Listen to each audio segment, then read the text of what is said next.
विष्णुपादाय कृष्णप्रेष्ठाय भूतले श्रीमते भक्तिवेदान्तस्वामीति नामिने नमस्ते सारस्वते देवे गौरवाणी प्रचारिणे निर्विशेष शून्यवादी पाश्चात्यदेशतारिणे जय श्री कृष्ण चैतन्य प्रभु नित्यानंद श्री अद्वैत गदाधर श्रीवासादि गौरभक्तवृंद हरे कृष्ण कृष्ण कृष्ण हरे हरे हरे राम राम राम हरे हरे. సో ఈ రోజు నుండి మనం గీతా రహస్యంలో భాగంగా భగవద్గీతలో ఉన్న మొట్టమొదటి అధ్యాయాన్ని ప్రారంభిస్తున్నాం. మొట్టమొదటి అధ్యాయంలో ఉన్న గీతా రహస్యాలను మనం అర్థం చేసుకోబోతున్నాం. ఈ భగవద్గీత అనేది ధృతరాష్ట్రుడు, సంజయుడు వీరిద్దరికి మధ్యన సంభాషణతో మొదలవుతుంది. ఫస్ట్ శ్లోకంలో ధృతరాష్ట్ర ఉవాచ ధర్మక్షేత్రే కురుక్షేత్రే సమవేత యుయుత్సవః మామకా పాండవశ్చైవ కిమకుర్వత సంజయ అన్న శ్లోకంతో ఈ భగవద్గీత ప్రారంభమవుతోంది. ప్రభుపాదుల వారి యొక్క కృప, this divine grace A C Bhaktivedanta Swami ప్రభుపాదుల వారు మనకి ఈ భగవద్గీతను యథాతథంగా ప్రసాదించారు. ఆయన కృప వలన ఈ రోజున మనం ఈ యథాతథంగా ఉండే భగవద్గీతను అర్థం చేసుకోవడానికి మన ప్రయాణాన్ని ప్రారంభిస్తున్నాం. సో ఈ మొట్టమొదటి శ్లోకం అనేది ధృతరాష్ట్రుడు సంజయుడికి అడిగిన ప్రశ్న. వీరిద్దరూ ఎక్కడున్నారు? కురుక్షేత్రం నుండి ఒక 3 గంటల ప్రయాణం ఢిల్లీలో ఉన్నారు. సో హస్తినాపురంలో ఉన్న ధృతరాష్ట్రుడు తన సెక్రటరీ అయిన సంజయుణ్ణి అడుగుతాడనమాట. ఏమని? ధర్మక్షేత్రే కురుక్షేత్రే, ఈ ధర్మక్షేత్రమైన కురుక్షేత్రంలో సమావేశమైన సమవేత యుయుత్సవః, యుద్ధానికి ఉత్సుకత చూపిస్తున్న మామక నా వాళ్ళు, పాండవశ్చైవ పాండవులు, కిమకుర్వత సంజయ ఏం చేస్తున్నారు అని ధృతరాష్ట్రుడు అడుగుతాడనమాట. అంటే తన కొడుకులు అంటే కౌరవులు, పాండు కుమారులు అంటే పాండవులు ఇద్దరూ కూడా యుద్ధం చేసే ప్రయత్నంలో ఈ ధర్మక్షేత్రమైన కురుక్షేత్రంలో సమావేశమయ్యారే, మరి వాళ్ళు ఏం చేస్తున్నారు అని ధృతరాష్ట్రుడు అడుగుతాడనమాట. ఈ ప్రశ్న ఏమిటంటే చాలా ఏమవుతోంది అన్న ఆసక్తి తో అడిగిన ప్రశ్న మాట ఇది, ఈ ధృతరాష్ట్రుడు అడిగిన ప్రశ్న. సో ఇప్పుడు మనం చదివిన ఈ పదాలు సంస్కృతంలో ఉన్నాయి. దీన్ని అనుష్టుప్పన్న ఛందస్సుతో కూడా పాడచ్చు. సో ఇక్కడ ఈ సంస్కృత శ్లోకాలు మనం చదువుతుంటే కొంతమంది కొన్ని అపోహలు ఉన్నాయన్నమాట. నన్ను అప్పుడప్పుడు చాలామంది అడుగుతుంటారు, ప్రభు ఈ సంస్కృతాన్ని చదువుతున్నాం కదా, మరి అప్పుడప్పుడు ఏమన్నా పొరపాట్లు జరిగితే ఏమన్నా అపరాధమా అని అడుగుతారు. ఇప్పుడు ఏంటంటే మనం చదువుతున్న పుస్తకము ఈ భగవద్గీత యథాతథము అన్న గ్రంథం మాట. ఇది ఇంగ్లీష్లో కూడా ఉంది. ఇంగ్లీష్లో భగవద్గీత యాజ్ ఇట్ ఈస్ అని ఉందన్నమాట.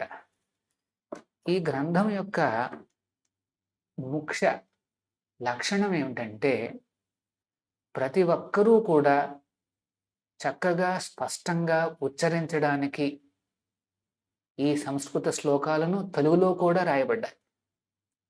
సో తెలుగులో ఉన్నాయి కాబట్టి మనకు చాలా తేలిగ్గా సంస్కృతాన్ని చదవగలుగుతాం. అంతేకాదు మనం చక్కగా అర్థం చేసుకోవడానికి ప్రతి పదానికి అర్థాలు ఇచ్చారు. ఆ తర్వాత తాత్పర్యం ఉంటుందన్నమాట. అంటే ఈ సంస్కృత శ్లోకం యొక్క అర్థం ఏమిటి? దాన్ని తాత్పర్యం అంటారు. అంతేకాదు ఆ తాత్పర్యాన్ని అర్థం చేసుకోవడానికి ఆచార్యులు వారు రాసిన వ్యాఖ్యానాలు కూడా ఉన్నాయన్నమాట. సో ఇక్కడ 3 రకాలుగా ఈ భగవద్గీత యథాతథంలో పొందుపరచబడ్డాయి. ఏమిటది? సంస్కృతాన్ని చదవడానికి తెలుగులో రాయబడ్డాయి. 2 ప్రతి పదానికి మీనింగ్ అర్థం ఉంది, తాత్పర్యాలు ఉన్నాయి, వ్యాఖ్యానాలు ఉన్నాయన్నమాట. సో ఇవన్నీ ఉండగా చాలా తేలిగ్గా మనం చదువుకోవచ్చు. కానీ ఒకవేళ పొరపాటున ఏమన్నా మనం ఆ ఉచ్చారణలో కొద్దిగా అటు ఇటు అయినా సరే, భగవంతుడు భావగ్రాహి జనార్దనుడు అని పేరు మాట. ఆ శ్రీకృష్ణుడు స్వయంగా పలికిన వాక్యాలు ఇవి. ఆ జనార్దనుడు చూసేది ఏమిటంటే, నా భక్తుడు ఈ భగవద్గీతను పారాయణం చేయడానికి, అవగాహన చేసుకోవడానికి ప్రయత్నిస్తున్నాడు అని మాత్రమే చూస్తాడు. ఇట్లాంటి పొరపాట్లు మనం గ్రాడ్యువల్గా ఇంప్రూవ్ చేసుకోవచ్చు. దాన్ని క్రమక్రమంగా మనం నేర్చుకుని చక్కగా ఉచ్చరించవచ్చు కూడా. సో ఇందులో అపరాధం అంటే ఏం లేదు, అందరూ కూడా చదవచ్చు. ఇంకొక ప్రశ్న ఏమో అపోహ ఏమిటంటే, ఇది ఆడవాళ్ళు చదవచ్చా? ఈ పుస్తకం మరి ఎట్లాగా మరి ఇంట్లో పెట్టుకోవాలి అన్న చాలా ప్రశ్నలు ఉన్నాయి. ఈ పుస్తకాన్ని చదవడానికి ఎటువంటి రెస్ట్రిక్షన్స్ అంటూ లేవు. ఆడవాళ్ళు చదవచ్చు, పిల్లలు చదవచ్చు, వయస్సులో ఉన్నవాళ్ళు చదవచ్చు, వృద్ధాప్యులు చదవచ్చు, అన్ని వర్గాల వాళ్ళు, అన్ని కులాల వారు, అన్ని మతాల వారు చదవదగిన గ్రంథమే భగవద్గీత. మరి దీన్ని యథాతథము అన్న ఈ పుస్తకాన్ని ఎందుకు చదవాలి అంటే, అది భగవద్గీతలో చెప్పబడింది. ఏవం పరంపరా ప్రాప్తం. ఈ జ్ఞానాన్ని మనం పరంపరలోనే ప్రాప్తం తీసుకోవాలి. అలా పరంపరలో అర్థం చేసుకుంటేనే ఈ భగవద్గీత అనేది చాలా చక్కగా అర్థం అవుతుందన్నమాట. ఇది చాలా పెద్ద సీక్రెట్. ఏమిటది? భగవద్గీతను మనం సాక్షాత్తు కృష్ణుడి నుండి ప్రారంభమైన ఆ పరంపరలోనే వస్తున్న ఆచార్యులను ఆశ్రయించి వారు చెప్పిన వ్యాఖ్యానాలను మనం చదువుకుంటే అప్పుడు చక్కగా మనకి భగవద్గీత అర్థమవుతుంది. ఆల్రెడీ మనం లాస్ట్ క్లాసులో డిస్కస్ చేసుకున్నాం. అట్లాంటి పరంపరలో వస్తున్న ఆచార్యులే మన ఈ హరే కృష్ణ సంస్థాపక ఆచార్యులు, 32వ ఆచార్యులు, ఇస్ డివైన్ గ్రేస్ ఏసీ భక్తి వేదాంత స్వామి ప్రభుపాదుల వారి మాట. ఆయన స్వహస్తాలతో రాసిన ఈ భగవద్గీత వ్యాఖ్యానాలను మనం చదివితే చాలు, చాలా సులభంగా అర్థమవుతుంది. సో ఇది ఫస్ట్ కండిషన్. అందుకనే మీరందరూ కూడా దయచేసి ఈ భగవద్గీత యథాతథము అన్న పుస్తకాన్ని తీసుకోండి. ప్రతి సెషన్లోనూ మనం ఈ సంస్కృత శ్లోకాలను చక్కగా చదువుకుందాం, దాన్ని అర్థం చేసుకోవడానికి కూడా ప్రయత్నిద్దాం. సో ఈ అపోహలు పక్కన పెడితే ఈ పరంపరలో వస్తున్న ఈ జ్ఞానాన్ని మనం అర్థం చేసుకోవడానికి ఒక ఇంపార్టెంట్ లక్షణం ఒకటి ఉంది మాట.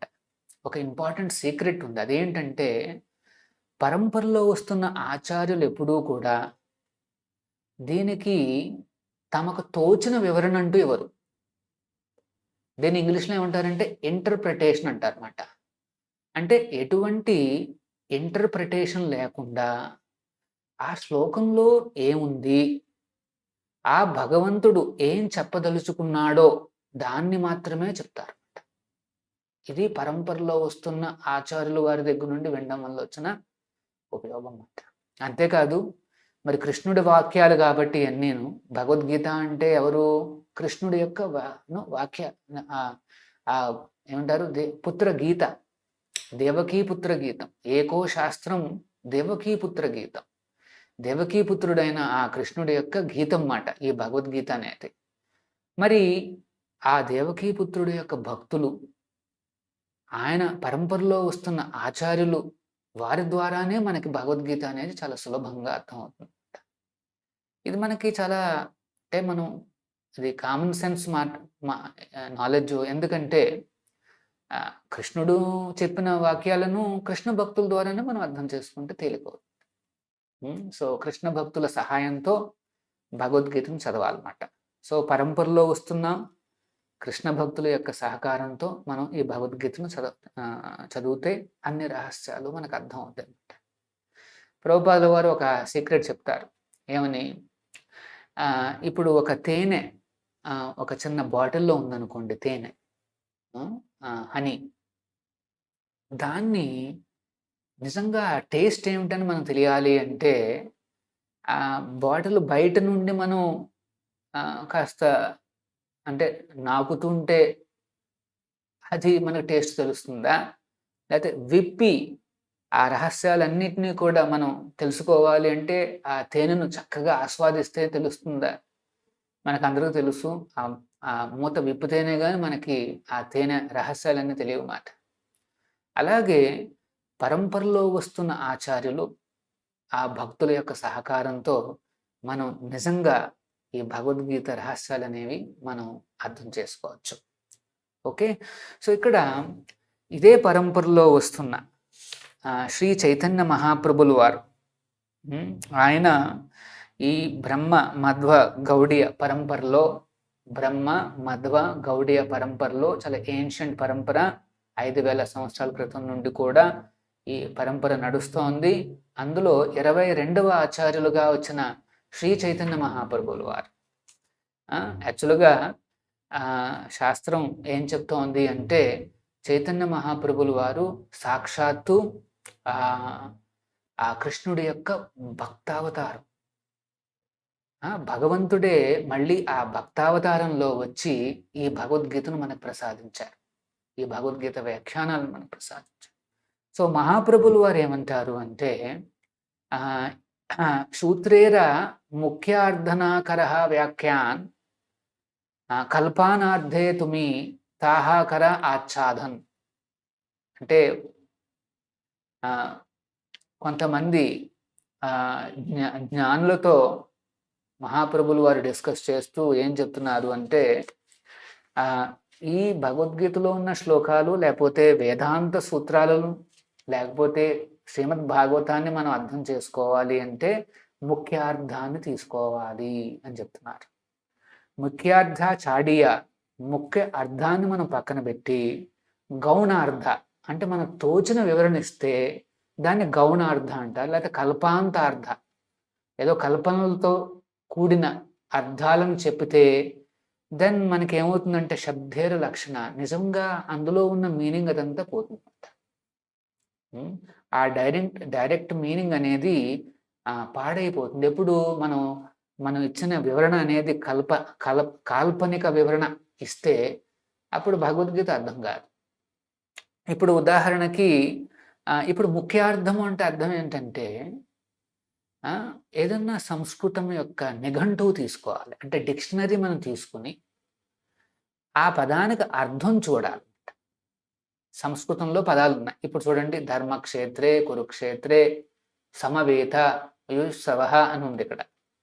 ఇప్పుడు కురుక్షేత్రే అంటే అర్థం ఏమిటి?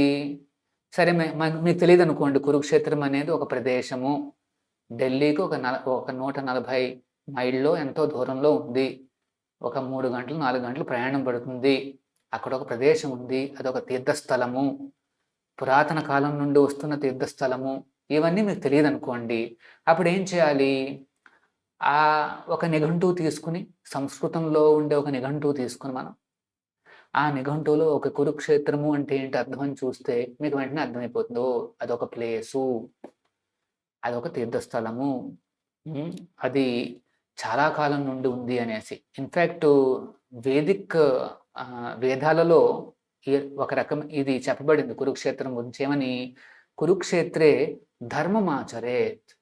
మనం ఏదైనా ధర్మ కార్యక్రమాలు చేయాలి అంటే, మత కార్యక్రమాలు చేయాలి అంటే, కొన్ని దాన్ని ఏమంటారు, రిచువల్స్ అంటే కొన్ని వ్రతాలు కానీ అట్లాంటివి చేయాలి అంటే కురుక్షేత్రానికి వెళ్ళాలి అని చెప్పబడి ఉందన్నమాట. అంటే వేదాలలోనే పొందుపరచబడిన ఈ కురుక్షేత్రం గురించి ఏమని చెప్పబడింది? ఏమైనా ధర్మకార్యాలు చేయాలి అంటే అక్కడికి వెళ్ళి చేయాలి అని చెప్తాం. అంటే అదొక ప్రదేశం అన్నమాట. సో మరి మనం ఏదైనా నిఘంటువులో చూస్తే ఆ ప్రదేశము మనకి ఏమంటారు అదొక ప్రదేశం అని అర్థమైపోతుంది. కానీ కొంతమంది ఈ వ్యాఖ్యానాలు చేసేవాళ్ళు ఏం చెప్తారు అంటే, కురుక్షేత్రము అంటే అదొక ప్రదేశం కాదు. అది మన శరీరమే అని కొంతమంది రాస్తారన్నమాట. ఇప్పుడేంటంటే భగవద్గీత అనేది చాలా పాపులర్‌గా మొత్తం ప్రపంచమంతా తెలిసిన ఒక చక్కటి ఆధ్యాత్మిక గ్రంథం. ఇన్‌ఫాక్ట్ ఇది ట్రాన్సెండెంటల్ సైన్స్. ఒక ఈ భౌతిక అతీతంగా ఉండే శాస్త్రం మాట ఇది. మరి ఈ పవిత్ర గ్రంథాన్ని కోట్లాది మంది నమ్ముతారు మొత్తం ప్రపంచంలో. సో ఈ గ్రంథాన్ని ఉపయోగించుకుని తమకు తోచిన ఫిలాసఫీని దాని నుండి రాబట్టి కొంతమంది చెప్తూ ఉంటారన్నమాట. ఎందుకంటే ఇది ఆల్రెడీ పాపులర్ కాబట్టి ఆ పాపులారిటీని ఉపయోగించుకుని తమకు తోచిన ఫిలాసఫీని పాపులర్ చేయడం కోసం ప్రయత్నిస్తారు. అది కొంతమంది చేస్తుంటారు. కొంతమంది రాజకీయ నాయకులు చేశారు, కొంతమంది ఫిలాసఫర్స్ చేశారు, కొంతమంది జ్ఞానులు చేశారు, యోగులు చేశారు. ఇట్లాంటి వాళ్ళు ఎంతోమంది రాశారు. అందుకనే ఇప్పుడు చూస్తే ఒక 1000కి పైగా ఈ భగవద్గీత ఎడిషన్స్ అనేవి ఉన్నాయన్నమాట మార్కెట్లో. అందుకనే వాటిని చదివితే ఎవరికి అర్థం కాదు. ఏంటా సీక్రెట్ అని నిజంగా అర్థం కాదు. దానికి కారణం ఏంటంటే ముఖ్యార్థాన్ని చాడియా దాన్ని వదిలిపెట్టేసి గౌణార్థ వాళ్ళకి తోచిన కాల్పనిక వ్యాఖ్యానాలను ఇవ్వడం మొదలుపెట్టారన్నమాట. ఏంటా కాల్పనికము? ఇదే ఒక ఎగ్జాంపుల్ ఏంటంటే కురుక్షేత్రము అంటే నా శరీరము అంటాడు ఎవడు. పాండవులు కౌరవులు అంటే శరీరం లోపల ఏదో జరుగుతోంది ఫైటింగ్ అంటాడు. ఇవన్నీ ఎక్కడున్నాయి? మనం నిఘంటువు తీసుకున్నాం అనుకోండి. నిఘంటువులో కురుక్షేత్ర అని చదవండి. నిఘంటువు అంటే డిక్షనరీ. ఇప్పుడు ఒక ఎగ్జాంపుల్ చెప్తా. ఏదైనా ఇంగ్లీష్ చదువుతున్నాం అనుకోండి, సడన్గా ఏదో ఒక పదం వస్తుంది మీకు. ఏమిటి? సర్కమాంబులేషన్ అని ఏదో వస్తుంది. మరి ఈ సర్కమాంబులేషన్ అంటే మీకు అర్థం కాదు. అప్పుడు ఏం చేస్తారు మీరు? ఒక నిఘంటువు అంటే ఒక డిక్షనరీ తీసుకుని సర్కమాంబులేషన్ అని చూస్తారు. ఓహోహో, సర్కమాంబులేషన్ అంటే ప్రదక్షిణ, ఒక పరిక్రమ, ఒక ప్రదక్షిణ చేయడం మాట. దాన్ని సర్కమాంబులేషన్ అంటారు. అంటే మీకు తెలియకపోతే ఏదన్నా మీరేదో ఊహించుకోరు, కాల్పనిక వ్యాఖ్యానాలు ఎవరు, మీరేం చేస్తారు? నిఘంటువు తీసుకుని చూస్తారు. అలాగే చైతన్య మహాప్రభులు వారు కూడా అదే అంటున్నారు. మీకు ఏమన్నా అర్థం కాలేదనుకోండి ఆ పదం, వెంటనే మీరు నిఘంటువు తీసుకోండి. సంస్కృతంలో కూడా చాలా పెద్ద నిఘంటువులు ఉన్నాయి.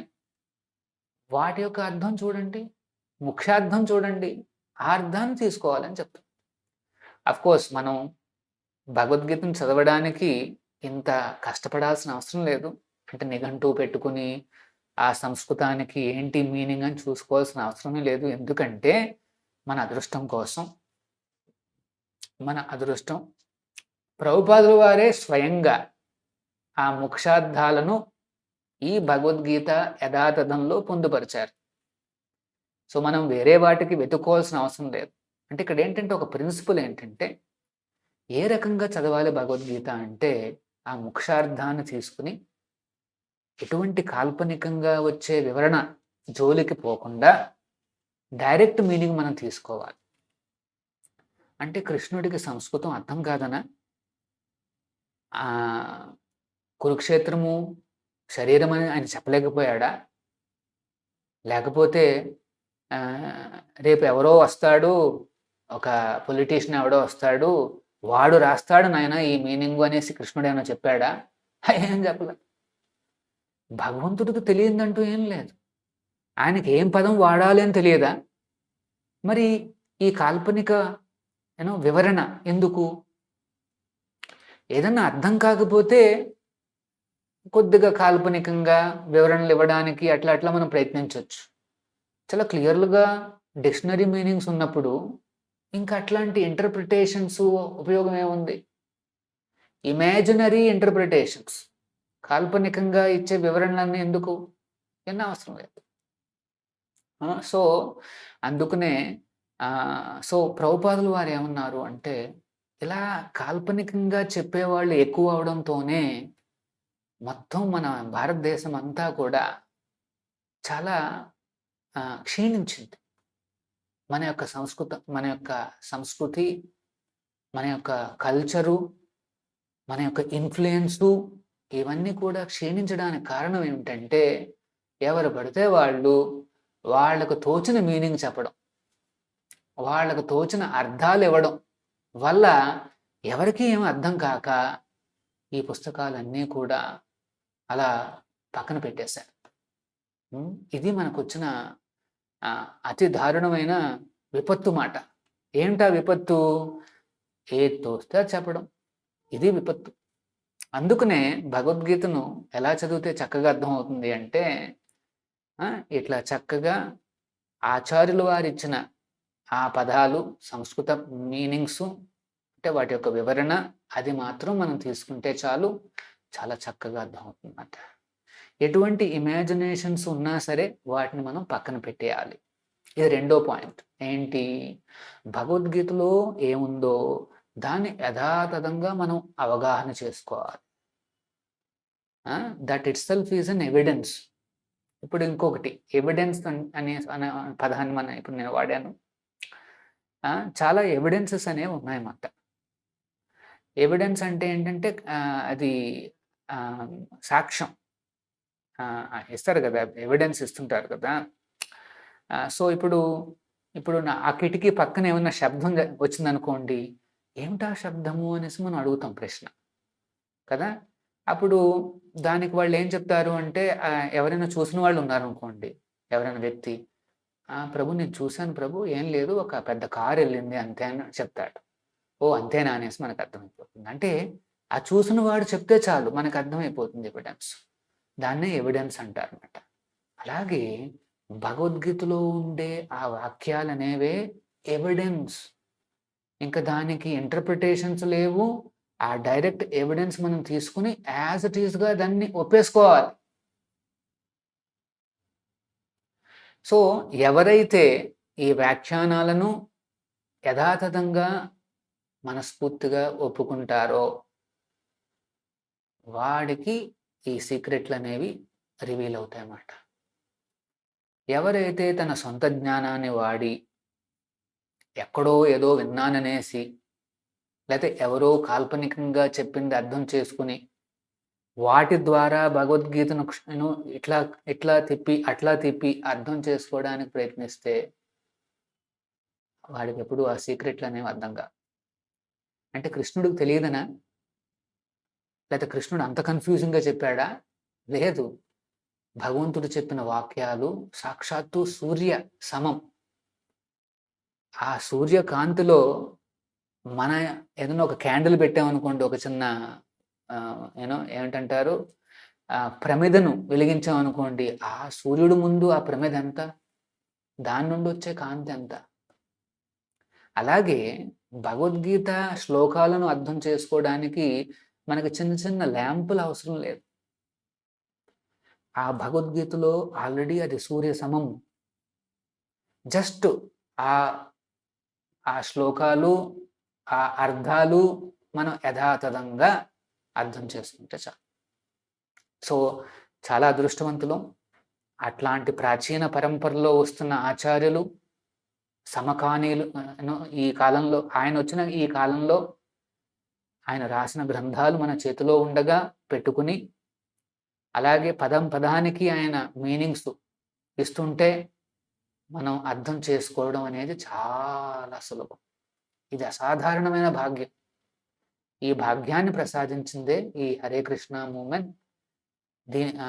ఆచార్యుల వారి ద్వారా నెలకొల్పబడిన ఈ మూమెంట్ ద్వారానే భగవద్గీత అనేది, అందులో ఉన్న రహస్యాలు అనేవి అర్థమవుతున్నాయి అన్నమాట. సో ఈరోజు మనం అర్థం చేసుకోవాల్సింది ఏంటంటే, కురుక్షేత్రం అనేది ఒక యాక్చువల్ ప్రదేశం, ఇప్పటికీ ఉంది. అక్కడ ఒక రైల్వే స్టేషన్ కూడా ఉంది, దాన్ని కురుక్షేత్రం అని చెప్పబడింది. ఆ రైల్వే స్టేషన్ పేరు కూడా. ఢిల్లీ నుండి ఒక 3-4 గంటల ప్రయాణం అది. ఇప్పటికీ మనం వెళ్ళొచ్చు, చూసుకోవచ్చు. ఈ కురుక్షేత్రంలో పాండవులు అనేవారు అక్కడున్నారు, కౌరవులు అనేవారు కూడా అక్కడ ఇద్దరూ సమావేశమయ్యారు. దానికి సాక్ష్యం ఏమిటి? ఈ ఫస్ట్ శ్లోకమే. నేను అదే చెప్పానమాట. ఏంటి? భగవద్గీతలో ఉన్న శ్లోకాలే సాక్ష్యాలు. భగవద్గీతలో ఉన్న శ్లోకాలే జ్ఞానం, విజ్ఞానం. ఇది ప్రాక్టికల్ సైన్స్. అదేమన్నా చెప్పితే ఒక మాట, వెంటనే మనం దాన్ని ఒప్పుకోగలిగితే మనకి ఎడ్యుకేషన్ అనేది చాలా ఫాస్ట్‌గా నడుస్తుందన్నమాట. సో, ప్రభుపాదుల వారు గురువులు, మనందరం శిష్యులం. గురువు చెప్పిన వాక్యాలను మనం యాజ్ ఇట్ ఈస్‌గా ఒప్పుకోవాలి. అప్పుడు మనం ఈ భగవద్గీత అనేది చాలా వేగంగా అర్థం చేసుకోగలుగుతాం. సో, కురుక్షేత్రం అనేది ప్రదేశం. అందుకనే ధృతరాష్ట్రుడు అడుగుతున్నాడు, ధర్మక్షేత్రం కదా కురుక్షేత్రము. అక్కడ నా వాళ్ళు పాండవ కొడుకులు అంటే పాండవులు వాళ్ళందరూ కూడా సమావేశం అయ్యారు కదా ఫైటింగ్ చేద్దామని. మరి ఏం చేస్తున్నారు ఇప్పుడు అని అడుగుతున్నాడు. కుతూహలంగా అడిగిన ప్రశ్న అన్నమాట. ఆందోళనగా అడిగిన ప్రశ్న. సో ఇక్కడ కురుక్షేత్ర అన్న పదానికి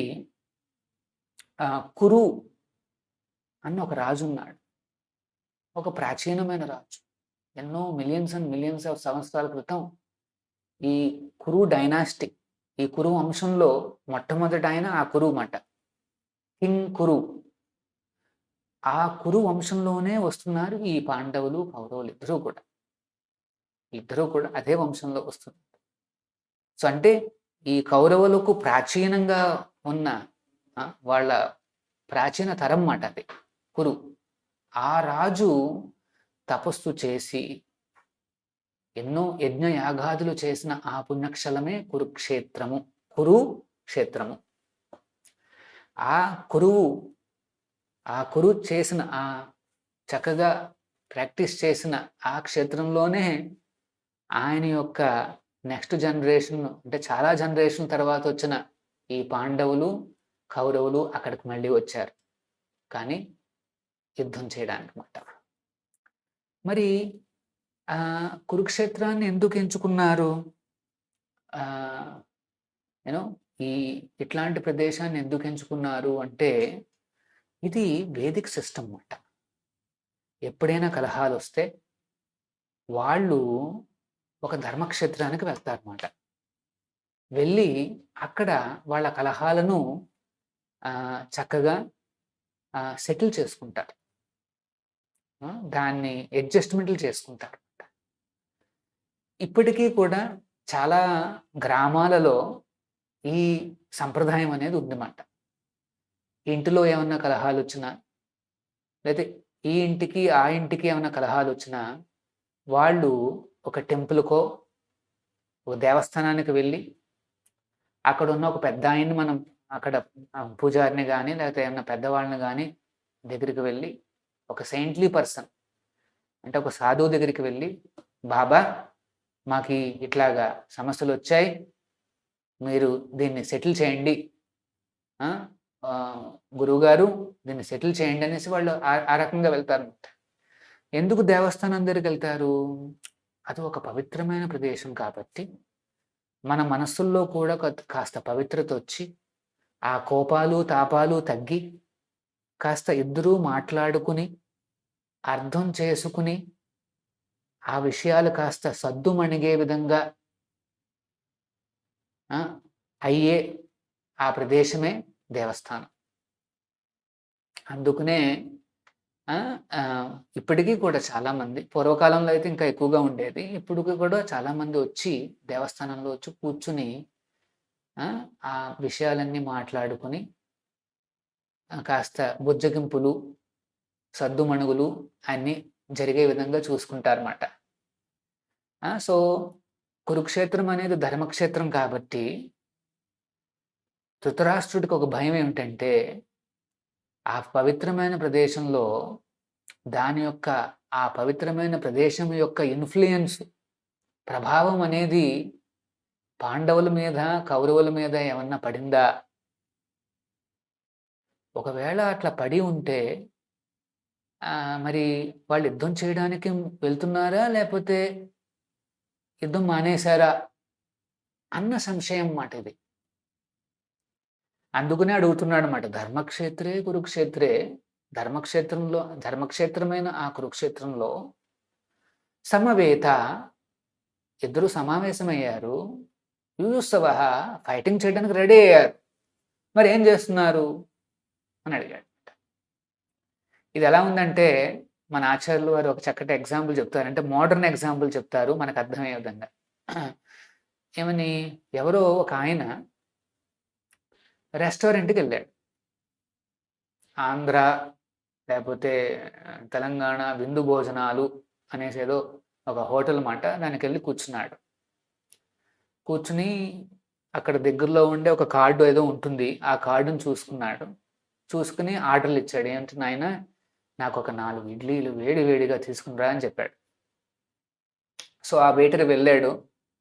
ఒక 5 నిమిషాల్లోనో 10 నిమిషాల్లోనో మళ్ళీ వెనక్కి వచ్చి అక్కడ ప్లేట్ పెట్టాడు. వేడి వేడిగా ఉన్న ఇడ్లీలు, పొగలు వస్తున్న సాంబారు, ఆ పక్కన చక్కటి అల్లం చట్నీ, ఇవన్నీ పెట్టున్నాయి అని చెప్తుంటే మనం వింటున్నమాట ఇవన్నీ. అలా విని, అచ్చా అట్లా ప్లేట్ పెట్టాడా, 4 ఇడ్లీలు, సాంబార్లు, చట్నీలు అవన్నీ ఉన్నాయా, తర్వాత ఏం చేశాడు ఆయన పెద్దాయన అని అడిగామనుకోండి, ఆ ప్రశ్న ఎట్లా ఉంటుంది? యాక్చువల్గా అవన్నీ పెట్టిన తర్వాత ఇంకేం చేస్తాడు? తింటాడు. కానీ ధృతరాష్ట్రుడు అడిగిన ప్రశ్న అట్లాగే ఉంది. యుద్ధానికి రెడీగా వెళ్ళారు వాళ్ళు, సమావేశమయ్యారు, ఫైటింగ్ చేయడానికి రెడీగా ఉన్నారు, మరి ఏం చేస్తున్నారు అంటే ఏం చేస్తారు? ఫైటింగ్ చేస్తారు. కానీ ఎందుకు వచ్చింది ఆయనలో ఈ సంశయము అంటే, అది ఒక ధర్మక్షేత్రం కాబట్టి, పవిత్రమైన ప్రదేశం కాబట్టి, దాని యొక్క ప్రభావం తన కొడుకుల మీద ఏమన్నా పడుతుందా, లేకపోతే పాండవుల మీద ఖచ్చితంగా వస్తుంది. ఎందుకంటే వాళ్ళు కూడా చాలా భక్తులు కాబట్టి. సో దీనివల్ల వాళ్ళు ఏమన్నా ఒప్పందానికి ఏమన్నా వచ్చేసి యుద్ధాన్ని ఆపుకోవడానికి ఏమన్నా ప్రయత్నిస్తున్నారా అన్న సంశయంతో సంజయుడికి వేసిన ప్రశ్న మాట ఇది. అందుకనే సో ఇక్కడ చాలా పాయింట్స్ ఉన్నాయి. ఒకటేంటంటే ప్రాక్టికల్గా ఒక పాయింట్ ఏమిటంటే, ఎప్పుడైనా ఇంటిలో కలహాలు కానీ మనస్పర్ధలు కానీ వస్తే, లేకపోతే కొన్ని కుటుంబాల మధ్యన ఏమన్నా మనస్పర్ధలు కలహాలు అనేవి వస్తే, ఖచ్చితంగా వస్తాయి. ఈ కాలంలో కలహాలు వచ్చే కాలం ఇది. కలియుగము అంటే కలహప్రీతి, కలహాలు అనేవి వస్తుంటాయి అన్నమాట. అట్లాంటి వచ్చినప్పుడు అది తెగేదాకా లాగకుండా ఒకసారి మీరేమనుకోవాలంటే, చక్కటి పవిత్రమైన దేవస్థానాలకు వెళ్ళి, ఫర్ ఎగ్జాంపుల్ ఇక్కడ ఈ గోల్డెన్ టెంపుల్, లక్ష్మీ నరసింహ పవిత్ర క్షేత్రం, స్వయంభూ క్షేత్రం, సరే ఒకసారి వెళ్ళి అక్కడ కూర్చుని కొద్దిగా ఇక్కడికి వచ్చి దర్శనాలు చేసుకుంటేనే చాలు. ఆ కీర్తనలు, దర్శనాలు అన్నీ వినగానే మనస్సు పవిత్రం అవుతుంది. వెంటనే మనం కాస్త ఇద్దరు కూర్చుని అర్థం చేసుకోవడానికి ప్రయత్నించాలి. ఒకళ్ళను అర్థం చేసుకోండి. మనస్పర్ధ ఎట్లా వచ్చింది అలా అర్థం చేసుకుని సద్దుమణిగే విధంగా డిస్కషన్ చేసుకోవడానికి చక్కటి ప్రదేశం ఏమిటంటే ఇట్లాంటి పవిత్రమైన ధర్మక్షేత్రాలు అన్నమాట.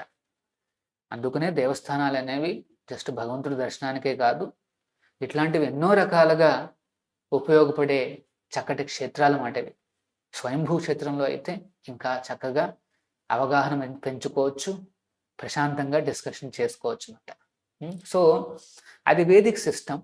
అందుకనే పాండవులకి కౌరవులకి మధ్యన వచ్చిన ఈ కలహాలను తీర్చుకోవడానికి సాక్షాత్తు కృష్ణుడే ఎంచుకున్న ప్రదేశం ఈ కురుక్షేత్రం అన్నమాట. సో యాక్చువల్గా ఈ బ్రహ్మ మధ్వ సంప్రదాయం మాది. అందులో మధ్వాచార్యులు ఒక పెద్ద ఆచార్యులు. ఆయన ఒకసారి 1250 ADలో ఒకసారి కురుక్షేత్రానికి వెళ్ళారు. వెళ్ళినప్పుడు హిస్టారికల్గా రికార్డ్ చేయబడింది, అక్కడ కురుక్షేత్రంలో ఒక ప్రదేశంలో ఆయన ఆటోమేటిక్గా తవ్వడంతో ఒక పెద్ద గద బయటకు వచ్చింది. అది భీముడు గద అని ఆచార్యులు వారు స్వయంగా చూపించారు వాళ్ళ శిష్యులకి. అంటే వీటన్నిటి వల్ల మనకు అర్థమయ్యేది ఏంటంటే, హిస్టారికల్‌గా చారిత్రాత్మకంగా కురుక్షేత్రంలో యుద్ధం జరిగింది. ఫిజికల్‌గా యుద్ధం జరిగింది. కురుక్షేత్రం అనేది ఒక తీర్థస్థలము ఆల్రెడీ ఉంది. ఇప్పటికీ ఉంది. వైదిక కాలం నుండి ఉంది. పెద్ద పెద్ద మునులు, గంధర్వులు ను అక్కడికొచ్చి తపస్సులు చేసిన సంఘటనలున్నాయి. పరశురాముడు అక్కడికొచ్చిన సంఘటన ఉంది. పరశురాముడికి, భీష్ముడికి మధ్యన జరిగిన సంగ్రామం అక్కడే జరిగింది. అట్లా ఎన్నో రకాలుగా కురుక్షేత్రం అనేది అక్కడ ఉన్నది ఆల్రెడీ. ఆ కురుక్షేత్ర ప్రదేశంలో పాండవులు ఒకవైపు నించున్నారు, కౌరవులు ఇంకోవైపు నించున్నారు. వారిద్దరికి మధ్యన భౌతికంగా జరిగిన యుద్ధం ఇది. 18 రోజుల పాటు జరిగిన ఈ యుద్ధంలో ఎంతో మంది ప్రాణాలు కోల్పోయారు. సో అందుకనే ఇప్పటికీ గదలు, భీముడి యొక్క గద అట్లాంటివి కూడా లభిస్తున్నాయి. అట్లాంటి సంగ్రామ క్షేత్రమే ఈ కురుక్షేత్రం. అక్కడేం జరిగిందో అన్న ఉత్సుకత చూపిస్తున్నాడు ధృతరాష్ట్రుడు. సో ఈ రకంగా మనం అర్థం చేసుకోవాలి. ఏదో కురుక్షేత్రం అంటే ఒక శరీరము, ఇవన్నీ జరగల, ఫైటింగ్లు జరగల, ఇవి అవి ఇవన్నీ కాల్పనికమైన ఇచ్చిన వివరణ అన్నమాట. అందుకనే మనం భగవద్గీతను చక్కగా అర్థం చేసుకోవాలి అంటే ఏ రకంగా చదవాలి అంటే ముఖ్యార్థాలను మాత్రమే మనం తీసుకోవాలి. ఆల్రెడీ ఆచార్యులు వారు ఇచ్చారు కాబట్టి ఆ ముఖ్యార్థాలను మనం ఆ పదాలకు అర్థం ఏదైతే రాస్తుందో ఆ పదాలను యాజ్ ఇట్ ఈజ్ యథాతథంగా మనం తీసుకోవాలి. ఏ రకంగా తీసుకోవాలి? అది ఫైనల్ ఎవిడెన్స్ మాట. అంటే ఆ చెప్పిన వాక్యాలు అవే ఎవిడెన్స్. అంటే ఈ శ్లోకం ఆధారంగా మనం ఏం చెప్పచ్చు అంటే కురుక్షేత్రం అన్న ప్రదేశం ఉంది అని ధైర్యంగా చెప్పగలగాం. ఎందుకు? అదే ఎవిడెన్స్. శ్లోకంలో రాశారుగా అంటే అది జరిగింది. శ్లోకంలో రాశారుగా అంటే అది ఉంది. శ్లోకంలో రాశారు కదా అంటే అది కరెక్టు. శ్లోకంలో రాశారు కదా అదే జ్ఞానము. ఈ రకంగా ఎవరైతే అనుకుని ఈ ప్రయాణాన్ని మొదలు పెడతారో వారికి అతి చక్కగా ఈ గ్రంథం అనేది అర్థమవుతుందన్నమాట. సో ధర్మక్షేత్రే కురుక్షేత్రే సమవేత యుయుత్సవ మామక పాండవ. ఇక్కడ ధృతరాష్ట్రుడు చూస్తే మామక నా వాళ్ళు, పాండవులు అనేసి అన్నాడు మాట పదం. అంటే కౌరవులను పాండవులను సెపరేట్గా చూస్తున్నాడు ధృతరాష్ట్రుడు. యాక్చువల్గా ధృతరాష్ట్రుడు ఇద్దరినీ కూడా ఈక్వల్గా చూడాలి. తండ్రి లేని పిల్లలు పాండవులు, వాళ్ళను కూడా తండ్రి చక్కగా చూసుకోవాలి. కానీ అట్లా చూడకుండా ఇక్కడ ఈ సెంటెన్స్ ద్వారా మనకేమర్థం అవుతుంది అంటే ధృతరాష్ట్రుడి యొక్క మనస్సు అర్థం అవుతుంది అన్నమాట. ఏమిటి? నా వాళ్ళు వేరు. నా వాళ్ళు అంటే ఆయన కొడుకులు 100 మంది కౌరవులు, పాండవులు వేరు అన్నట్టుగా ఇక్కడ మాట్లాడాడు అనమాట. మామక పాండవ కిం అకుర్వత, వాళ్ళు ఏం చేస్తున్నారు? సంజయ అంటే వాళ్ళ యొక్క తన యొక్క పర్సనల్ సెక్రటరీ మాట సంజయుడు అనేసి. సో అందుకనే చైతన్య మహాప్రభులు వారు ఏమన్నారంటే ముఖ్యార్థచాడియ కరా గుణ గౌణార్థ కల్పన అభిధావృత్తి చాడి కర శబ్దేర లక్షణ. సో ఈ శాస్త్రాలను ఎప్పుడూ కూడా మన తెలివితేటలతో అటు ఇటు గుంజి లేదా వేరు వేరు మీనింగ్స్ తీసుకొచ్చి మన ఫిలాసఫీల్ని మనం పాపులరైజ్ చేసుకోవడానికి ప్రయత్నించకూడదు. మన యొక్క సెల్ఫిష్ అంటే మన యొక్క స్వంత ప్రయోజనాలకు ఉపయోగించుకోకూడదు. శాస్త్రాన్ని భగవంతుడు చెప్పిన విధంగానే మనం అర్థం చేసుకోవాలి. ఆయన మనస్సులో ఉన్న దాన్ని యథాతథంగా అర్థం చేసుకుంటేనే నిజంగా ఈ భగవద్గీత అనేది చక్కగా అర్థమవుతుంది అన్నమాట. సో ఈ శ్లోకంతో మనం ఈ రోజు నుండి మనం మొదలు పెడుతున్నాం. నెక్స్ట్ క్లాస్ నెక్స్ట్ శ్లోకం నుండి మనం కాస్త వేగంగా కొన్ని శ్లోకాలను తీసుకుని అర్థం చేసుకోవడానికి ప్రయత్నిద్దాం. హరే కృష్ణ.